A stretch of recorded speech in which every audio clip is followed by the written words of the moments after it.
বাংলাদেশ একটি বৃহৎ পরিবার মন্তব্য করে অন্তর্বর্তী সরকারের প্রধান উপদেষ্টা অধ্যাপক ডক্টর মোহাম্মদ ইউনূস বলেছেন, প্রত্যেক নাগরিকের অধিকার রক্ষার দায়িত্ব সরকারের।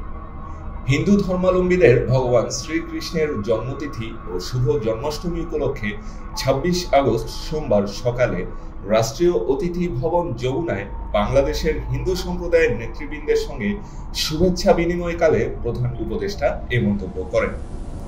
অধ্যাপক ডক্টর মোহাম্মদ ইউনূস বলেন, এমন একটি বাংলাদেশ গড়তে চাই যেখানে কোনো ধরনের ভয় ছাড়াই সবাই তাদের ধর্ম পালন করতে পারবে এবং কোনো মন্দির পাহারা দিতে হবে না।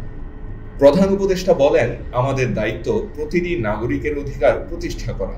আমাদের কাজ প্রতিটি নাগরিকের জন্য ন্যায় বিচার নিশ্চিত করা।